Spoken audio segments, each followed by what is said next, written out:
going to be a relatively short live stream because I have work in an hour, but I'm going to be playing some chess. I want to do some analysis, and then I want to show off one of probably my favorite opening for playing the black pieces. So let me switch to my desktop, and we will get started here. So I have Lichess right here, and here I'm going to go to the analysis board because the analysis board is a lot of fun. And what I like to do is I like to explain. Okay, I'm disabling the computer analysis. Well, actually, I should probably, okay, let me test something.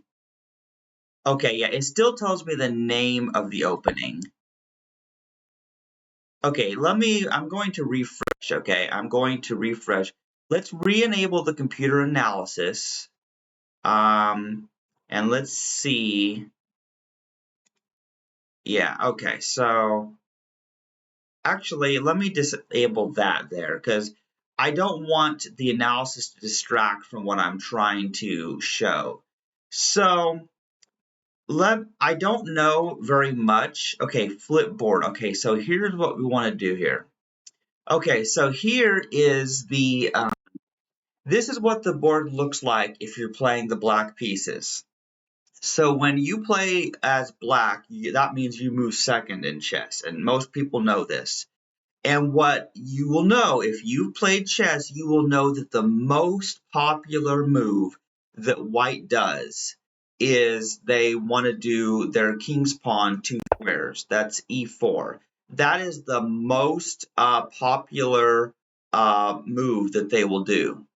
So when your opponent plays e4, the king's pawn opening, here I'm going to teach you the Scandinavian. The Scandinavian is where your queen's pawn goes 2 squares forward. And then what almost always happens is, white, they can take your pawn. They take your pawn. So here's the thing. The Scandinavian defense, it is where they take your pawn after you offer them your queen the pawn by moving it 2 squares forward, and then you capture the pawn back with your queen. And you may wonder, well, isn't this against opening principles? Shouldn't you? You shouldn't bring your queen out that early. And you're right. Most chess coaches or teachers will tell you don't bring out the queen early because then pieces will attack you. You'll lose your queen and probably the game. And that's true, generally. However, the Scandinavian are for players who like to live dangerously. So what your opponent will most likely do is they will bring their knight out and attack your queen. And it is at this point that you want to move over here. See, you move here because there's no way. This is the best. Yeah, notice what it says here. By moving the queen to a5, she cannot be attacked again. She can pin the knight if white dares to advance their d-pawn, and she can later move to b6 to target the b2 pawn. This also sets the stage for developing black's pieces while setting up some threats. This is a much better option than queen d8. White's main plays here are nf3 and d4, continuing to control the center and developing his pieces. Black can give their queen escape squares with a timely c6 in case it gets into danger, and can develop their pieces and go for an e7, e5 advance. Notice what it said there. This is helpful information on the Scandinavian defense. And what I love how the analysis board tells you the name of the opening that you're playing. So what it said is sound advice. See, the queen can't be attacked here. And the queen had the option to go back to queen d8, but then there's a problem in that the queen would be back in the starting square, and we don't want the queen to be at the starting square because we want to move pieces out and give the king a chance to castle, obviously. So this is really, in my opinion, and in the opinion of Levi Rosman, moving the queen to a5. Yeah, this is a5. Moving the queen to a5 is the best move after your opponent moves your knight out, attacking your queen here. So then what's going to happen? Well, your opponent is going to try to attack your queen. They're going to try, but they don't really have a way of doing it. And what they will probably want to do, and this is just my guess, is they probably are going to want to move out their pawn. They're probably going to want to do that because they're going to want to be able to get the queen and the bishop into the action. That's probably what they're going to do. And also, notice that the queen can't put the king in check by moving here. And see, the queen had the option to move here and put the king in check, but that would not really accomplish anything because we would just have possibly a trade of queens, or they can block with the bishop or the knight. And so it doesn't really accomplish anything. But by moving the queen to a5, the queen is safe just long enough for black to develop some plan, such as the c6 escape route. Moving this pawn right here does two things. First of all, it means the queen can escape to here or here if absolutely necessary. Another thing it does is it means that white's bishop can't put the king in check, because you don't want the opponent to put your king in check. So that's why this is the best next move, in my personal opinion. Now, what's white going to do? White's probably going to start attacking things. White will probably, based on my experience, they're probably going to here and they're going to want to target this knight. That's probably what they're going to do. And let's be real, guys. You want to protect your knights, because if the knights are so good for checkmating and forking. However, in this case, I'm going to go against my own advice, and I'm going to move the bishop out here. Going to move the bishop out here because I'll explain later, but yes, it gives white the chance to capture this knight, and that's most likely what they will do. That's what I would do if I was playing white. So we capture back with the rook. And then white will probably still try to form new attacks. They will probably try to bring out some more pieces and start attacking like the weak f7 square. And I just know the psychology of opponents based on what I would do, what I've seen them do. So white will probably go there. And see, the king can't castle now because white screwed up black's plans to castle queenside. So now it's time to continue building the defense, building what's sort of a pyramid of pawns, because this is what I like to do is I like the pyramid of pawns. One of our pawns is missing at the head of the pyramid, but that's fine. More importantly, we need to move this pawn forward because it blocks the bishop from attacking this square. It also adds some extra defense to the bishop right here. But nonetheless, white is going to start trying to find ways to attack. And it'll probably bring out the knights, and then we need to find ways to do things like this. If we move the bishop here, then we've got a queen and a bishop both attacking this knight. And this knight can't move. But then what white will probably do is white will castle, and then we're going to still capture the knight because you want to take down those knights. Plus, we want revenge because white took our knight. And then, of course, the pawn will capture the bishop, but then the queen will capture back. And the game just continues. And that's what I have seen. When I play the Scandinavian, that's just the kinds of things I've seen. Now, not every opponent's going to do that, but I wanted to give you a little bit of an overview of the Scandinavian. And now, as a bonus, I want to show you, I'm going to just refresh the entire page here, start a fresh analysis, because I want to show you the Scandinavian gone wrong. Okay, the Scandinavian gone wrong. So let's flip the board so we have black's perspective. So let's say that white moves their king's pawn, and then you move your queen's pawn, and then black takes your pawn, and then you move your queen out. And let's say that when because the most popular move, we're still going to go with this, white will probably still try to attack your queen. And what if you're playing as black, and instead of moving the queen to a5, you try to move right here and put the king in check?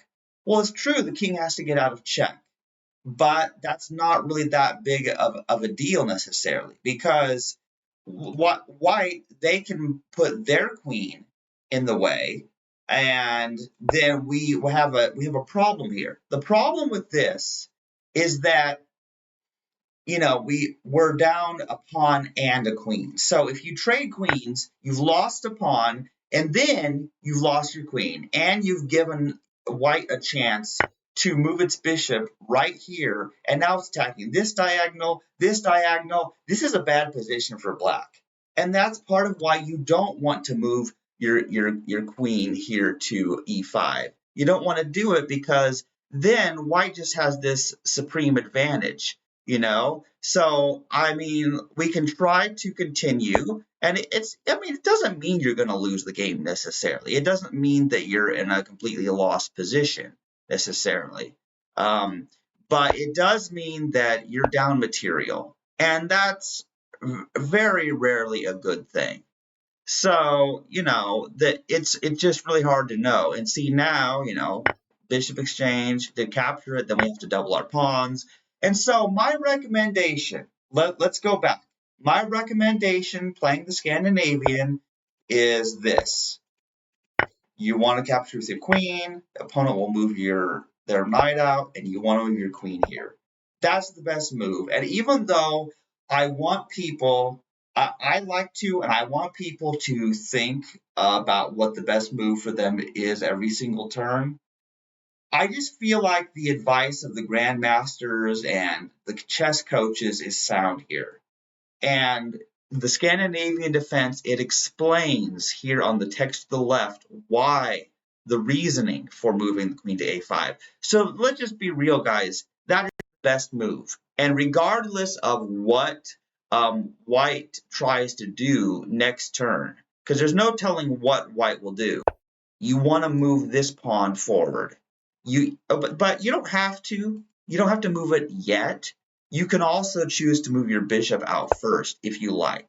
But the main thing is you need to give your queen an escape route, just in case, because bad things could happen like this. So let's say the queen doesn't notice it's being attacked, okay? Actually, let me back up just a second. So let's say we don't move this out. And let's say we move something else instead. And then white brings the bishop here. Well, let's just say that the queen doesn't notice that it's being attacked. And then, you know, black starts developing other pieces. Well, then it gets really messed up here. And here's what I mean, because if you look at this, there is so much that can go wrong.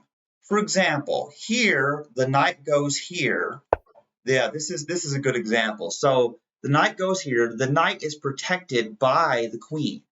And this bishop, this is a discovered attack on the queen. Now, where's the queen going to go?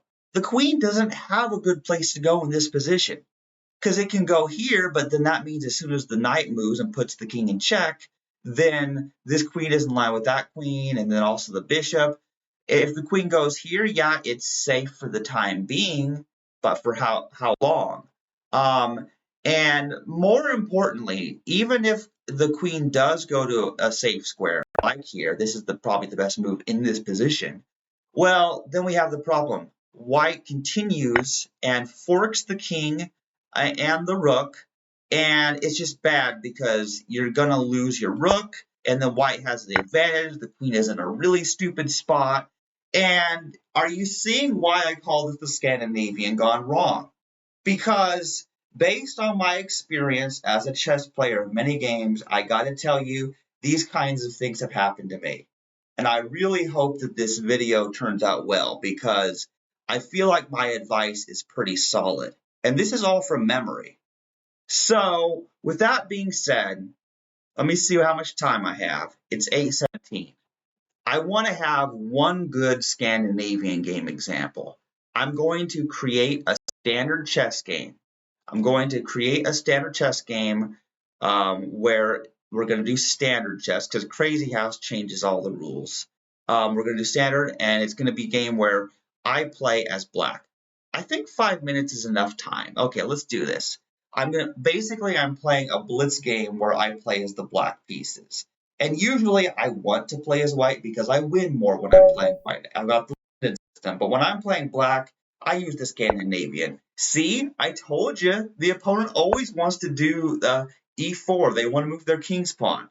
So let's see what happens here. Are they gonna capture my pawn? Yep, they did. And then my queen comes here. And what are they gonna do? Are they gonna move the knight out? Yeah, they did it. See, I told you that's what they do. And then I move the queen to a5. Oh man, guys, this is great. Cause you see what I'm telling you? Now they're moving their other knight out. I need to give my queen her escape route, just in case anything really bad happens. Okay, now they move the king out. They move the queen's pawn 1 square forward, and that's not bad. What I'm going to do is I'm going to move this bishop out here, pin that knight, because the knight can't move without me killing the queen. So here we go. We're going to do that. That's good. I got rid of a knight. That's one of my tactics. And then let's move this right here. Let's move this pawn right here. Okay, now we have a good attack going on here because now I can do a double threat on this knight.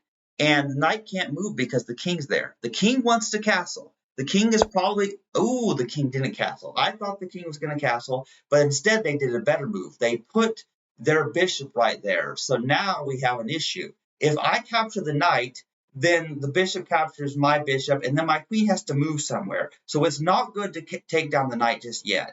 Instead, what I should do is I need to move, I need to start getting my other pieces developed here. So let me, yeah, I'm going to move my knight out. I'm hoping to castle on one or the other side. I'm not sure which side I want to castle on. I am running out of time because I'm trying to explain the moves. I'm trying to teach the opening and how to play the Scandinavian and win. That's what I'm trying to do. But will it work for me? Probably not. Okay, they're threatening my bishop here. I'm going to take down that knight. I'm living dangerously, guys. I'm really living dangerously. I don't like this. Okay, now I'm going to move my queen right here, and we may have an exchange of queens. Will we trade queens? Will they take my queen? Oh, yep, they did. They totally did. So now I don't want to mess up my pawn structure, so I'm going to capture with this knight here. That's what I'm going to do. Okay. That's not too bad. Okay, now we have a problem. They're trying to come after my rook. Let's threaten the bishop and see what happens. Okay, now the bishop moved back to there. Now I get to take down a pawn, capture back their pawn after they took my pawn. Can I win this game, guys? Let's see what happens. Oh man, okay, now they're attacking my rook. See, I don't like the look of this at all. I need to move my rook to a safe square, but it can be a little bit difficult here. So let's just see what happens. Yeah, okay, yeah, there aren't any good spots. I'm gonna move the rook right back where it was because I already analyzed these spots. None of these spots are good. They can advance a pawn, they can threaten with the bishop. Oh man.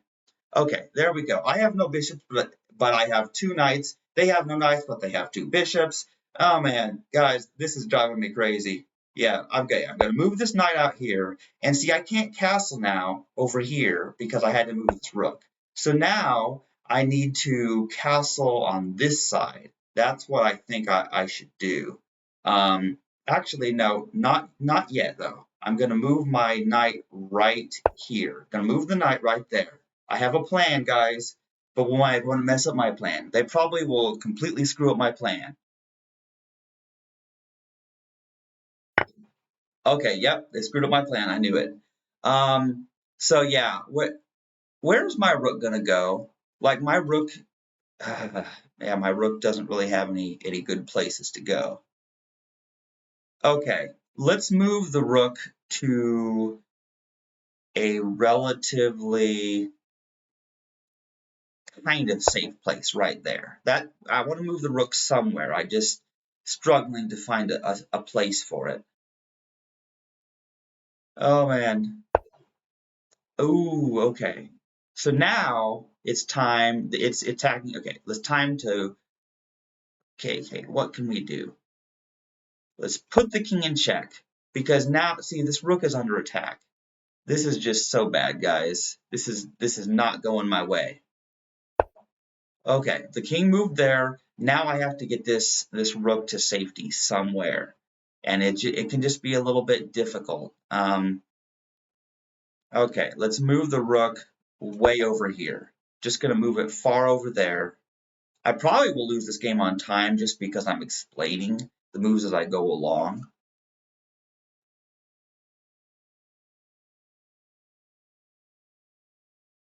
Hmm. Good thing this is a blitz game though, because I want to train myself to think faster in chess, and I can play more games this way. Um, because I only have so much time to dedicate to chess between work and school. So I probably will be playing more blitz.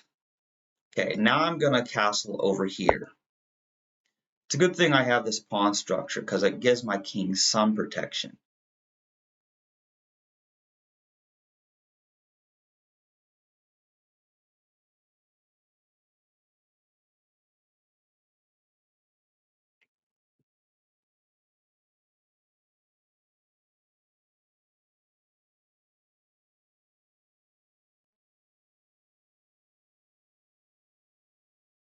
I'm trying to focus.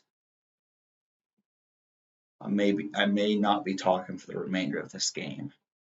Need to focus.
Checkmate. I got it. I got it. I can't believe I won the first game. I was behind material just slightly, but if you see what happened there, like I did it. I actually won. Oh, guys. Let me be honest with you guys, man. I was getting really nervous there. So let me go back to my camera. Okay, that'll have to be enough for tonight because I have to go to work. But here's the thing. That was an incredible game. And keep in mind when you're playing as black, you do have a disadvantage because white moves first. You're responding to white's moves.